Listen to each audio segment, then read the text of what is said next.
Masu kallon barkamu daga hutun rabin lokaci da fatan kuna cikin ƙoshin lafiya. Malam kamu je hutun rabin lokaci muna magana akan sabuwa da suke kawo taɓarɓarewan tarbiyya. Mun faɗi na farko, an faɗi na biyu, aka zo na uku wanda shine kaman talak malam kamar alfiraq.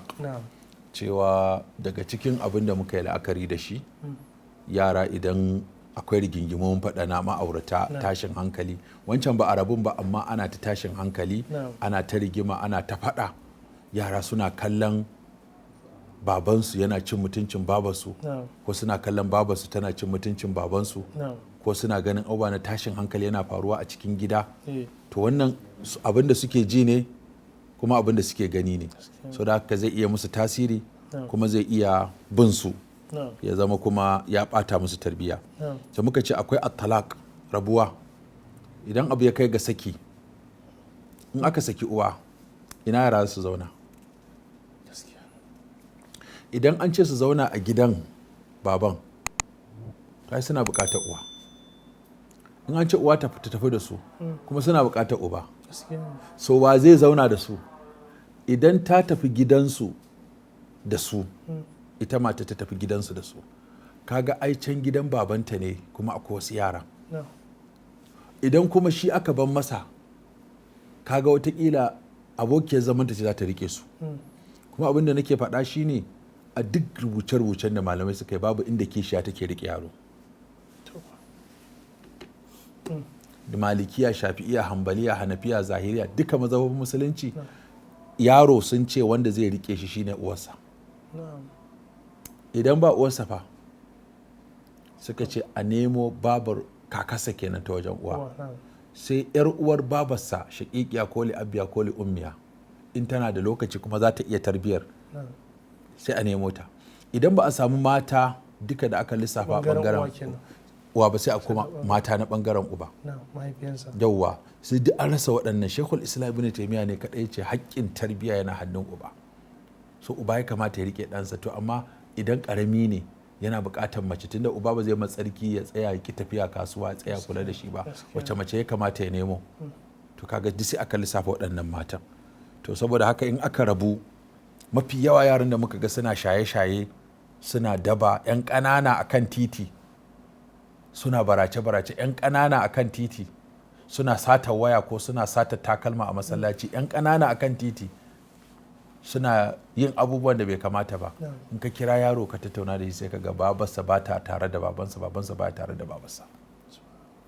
Idan mutum ya saki mata da 'ya'ya sai ya aure, mafi yawa matar da ya auro zaka ga ba ta son 'ya'yan wannan matar.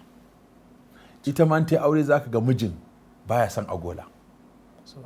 To sai a waye gari yara sun zamo tsakanin kura da ake ke gaba kura baya sayaki. Idan sun je gidan babarsu, mijin babarsu baya son su. In sun zo gidan babarsu, matar babansu ba ta son su. To ina za su? Kaga shikenan sai su ta yawwa. Sannan kuma uwar duk sanda suka je gurinta za ta dinga bata uban, shi kuma uban duk sanda suka zo gurinsa zai dinga bata uwar. Uwarku kaza kaza kaza. Kan akwai waɗannan wanda idan su rabu da mace sai ta zaginta, yanzu ba matarka bace, ka riga ka rabu da ita, sai ka ja bakin ka kasho. Wani malami ne suke ta rigima da matarsa, sai makota suka taro, wai malami ke faruwa? Ce me na ku a ciki ni da matata? Da abin ya zafi ya sake ta, suka ce to malam ya faru ne? Sai ce an zama ta wani ce, ko me zan tsaya ina magana akan mata wani? Ba da lokacin da zan bata. To saboda haka wani sai kaga in suka rabu da mace an dinga rigima kenan, sai ma aure ya taso ko maganar makaranta ko inda yaran za su zauna. In miji ya fito daga bangaren uba, sai uwa ta ce ba ta son sa. Idan ya bangaro daga bangaren uwa, sai uba ya ce baya son sa. Idan a hannun uwa yake zaune, sai su ta ɓata ɓangaren dangin uba. Idan a wajen dangin uba yake, sai su ta ɓata ɓangaren uwa. Sai a wayi gari yaro an ruguza tunaninsa gaba ɗaya da lissafinsa. To sai kaga yara mai gida biyu, shi sa aka ce mai gida biyu bai da tarbiyya. Wani kuma sai kaga an ɗauki kaka an kai mata. Ita kuma kaka, riƙon kaka dama da goyon kaka, an san gata ne tsuransa da shagwaba. Kaka ba ta son ta ga laifin jikanta. So ba za ta dake shi ba don ka a ce ta dake shi, ba za ta takura shi ba so take masa abin da zai ji daɗi. Da haka wannan suka ce wato yana cikin abin da yake ɓata tarbiyya. Sai na hudu shine alfarag alazi ya tahakkamu fil atfal wal murahiqin, wato barin wani sararin lokaci ba tare da an cike shi da komai ba. Kaga wannan barin sararin lokacin cewa yara kawai ba wani abu da za su yi, ba a ce yau ba makaranta a je a yi ta wasa, wasan nan ba na awa ɗaya ko awa biyu ba, a yi ta yin tun safe, ko ku tafi wasan da ba a kan idan manya ake ba, ko ku tafi ku je ku ta kallo, ko ku je ku ɗauki kwamfuta ku ta yin game, ko ku je ku shiga intanet, ko ku je ku yanzu yara da yawa sun sa a saka musu data su ce ba data kaga ba su shiga intanet ba kenan, ba data an kankano yara ka ce ba data, a ba mu siyo data za mu shiga intanet. Kuma su malamai ma yanzu wani abu da suke yi wanda kuskure ne, bai kamata a dinga ba yara aikin da za a shiga intanet a gida ba, kamata a dinga ba su a makaranta. Sai ka ji malami ya ce yana koyar da kwamfuta, sai ce in kun je gida ku shiga site kaza ku kwafo kaza. Kamata yawan ya zama ɗakin kwamfuta ne shi a buɗe a gabansa, a shiga iya gurin a yi downloading ya nuna musu, a yi printing za a yi, in downloading za a yi aji a aji. Amma waɗannan abin yana ba yara dama su zo su damu iyayensu cewa sai an sai musu data sun saka abin sun hau kan sabis sun shiga sun yi bincike. To wata ran wani yaron da yana kallo, tun da wani abin kana kallo wani sa'in sai a jeho wani abu, ko kuma kana kallo wani abu sai ka shiga wani abu, sai ka ga yara sun fara. Da yanzu kuma munafunci yana nan a cikin zukatan yara iri-iri, yaro sai daɗe na abu baka gane ba, wayoyinsu sun iya sa musu pattern ko password ko waye, za su rufe, sannan in sun ganka za su san yadda za su yi maza su fita daga wani abu da ba za ka gani ba. Sai yara su ta kallon abubuwa, su ta yin abubuwa ba tare da iyaye sun gane ba, sai abin ya ginu ya wuce kallo, ya shiga tunani, daga tunani an fara feso shi, ya zama aiki. Yanzu jiya wani ya yi min tambaya daidai magarba, wato haka sallar isha ina tunanin wannan tambayar. Ice yaro ne a gida sai iyayen suka ba suke kwana ɗaki ɗaya, da ya ce da wane da ƙanwarsa. Ƙarshe kawai sai fara faɗawa ƙanwar tasa, ba a yi la'akari ba sai ga yarinya da ciki, wanta ya mata ciki. Da ciki ya bayyana sai iyaye suka yi fushi, sai suka kore su daga gida. Da aka kore su, shi kuma sai ya ɗauke ta, sai suka tafi can wani gari, sai je gabatar da kansa a matsayin miji ne da mata, suka kama haya. Suka ci gaba da rayuwarsu haka, har ta haifi wannan yaron, har ta sake samun ciki, ta haifi ɗa na biyu, har ta samu ciki yanzu na uku. To sai ya je, akwai a can garin da ya je ba a san daga inda suke, kawai an nuna miji da mata ne sun zo aiki da 'yan kuɗinsu da sauransu. Saboda haka sai ya ja shi wajen wani karatu, da ya je sai ya ji malami yana ta magana, har sai aka taɓo abin da ya shafi abin da yake damunsa. To sai ya kira abokin nasu gefe yake ga masa, ya ce gaskiya ta yi na yadda da kai, kuma na yadda da nutsuwarka da hankalinka. To shine ya kwashe wannan labarin ya gaya wa abokin, ice kaji wannan da ka gani ba matata ba ce, kanwata ce. Iyayenmu sun ban mu saboda muna ta kallon abubuwa, muna kusan ɗaki ɗaya muke kwana, mun shaƙu irin abba na turawa, in rungume ta rungume ni, ta shigo ɗaki na, daga ita sai rigar nono, in shiga ɗakin ta, ana ga kamar ba abin nan. Saboda haka shaidan ya ja su, suka je mata ciki, iyaye suka yi fushi suka kore su, shi kuma ya ɗauko ƙanwata suka zo nan. To yanzu ya za a yi, ga sun haihu, ga ɗa na uku a ciki, ga kuma bi an haifa. Yanzu ya za su gyara wannan abu, kuma iyayensu sun riga sun kore su, sun ce kar su ƙara maganinsu.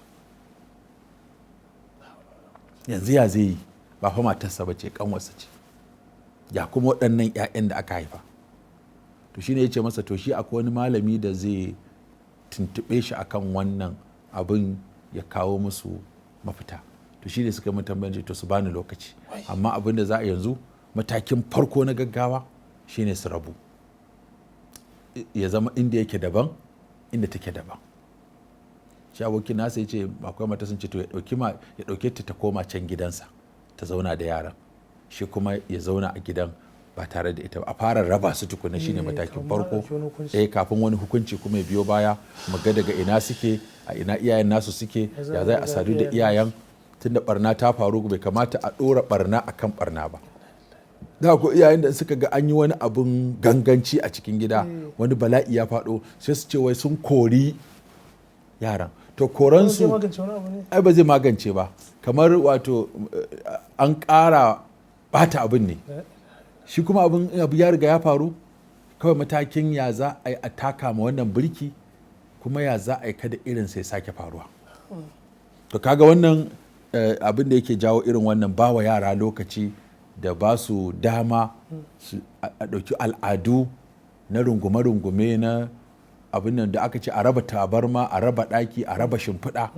Duk yanzu iyaye ba ruwansu da wannan, kawai sai kaga ana ga ai kaninta ne, ai wanta ne. Zinal maharim, uba da yarsa, ha gani, kanwar miji, yar aiki, makusanta, uwa da ɗa da uba da ya, waɗannan abubuwan yanzu sun riga sun lalace. Muna da fayil musamman lokacin da ina hizba shekara 8 wanda muka ware akan irin wannan barnar. Duk kuma ka duba za ka ga ƙin bin koyarwa addinin musulunci ne da ya ce tun yara a raba musu shimfiɗa, a raba musu ɗaki, a ware ɗakin maza daban, a ware ɗakin mata daban, sannan kuma kowa ya zama a cikin ɗakin ma shimfiɗarsa daban, sannan a sa musu ido. Ka a ce wannan ɗakin mata ne, ku je kawai ku yi rayuwarku, sai dai da safe kawai ku fito. A iyaye su dinga wacin suna leƙawa da daddare me suke yi, a kakkarɓe wayoyinsu karfe 10 daidai ko ce ta kawo wayarta, kakka yadda yaka ta sa maka fasuwar a waya ta ce ba wanda ya isa, kai babanta dole ta nuna maka da mai tarfa wai dan ka dinga leƙa kana gani. Yanzu an ce Abdullahi dan Umar ko nama ya ba 'ya'yansa su soya sai ya kirga, kuma an soya sai ya kirga, ita saboda tarbiyya. Idan ya baka kwayan nama 10 ka soya ka kawo 9 sai ka faɗin da ɗayan yake. Ice ba naman ne ya dame shi ba, a yara su ga ana sa musu ido, sa idan nan yakan sa abubuwa su tafi, a dinga kallon su ana wacin ɗinsu. Yanzu an ce duniyar da muke ciki sunanta tsirara, komai za ka ga ƙarƙashin kyamara ake yinsa. Tsirarar duniya ce saboda harkar security gaba ɗaya koma kyamara. To cc kyamara za ka sa a ɗakin 'ya'yanka, ka sa cc kyamara a falonka, yadda kake kasawa ɓarawo ba ka san ɓarawo shigo maka gida ka sa, haka za ka sa cc kyamara inda 'ya'yanka suke kwana. Ka farka ka ga ina kowa yana kan gadonsa, saboda waɗannan aflam ɗin da muka gabatar akwai fim ɗin da namiji da namiji ne, akwai fim ɗin da ake nuna mace da mace ce, akwai na namiji da mace, akwai littattafai da aka wallafa na jima'i, yara kuma ƙanana suna ɗauka suna karantawa. Akwai abubuwan da ake suna gani kuma sun san da mace da namiji ake, kuma su yanzu kamar da za mu faɗa cewa abubuwan da ke ɓata abin ɗin yara, ɗabi'un yara, shi da fa yaro shi fa ya gane halal da haram a farkon rayuwarsa. Kai ka san wannan halal ne, kai ka san haram ne, kai za ka sama ido in yi wannan ka ce ba kyau, in yi wannan ka ce da kyau, har ya tashi ya gane marasa kyan, ya gane masu kyan.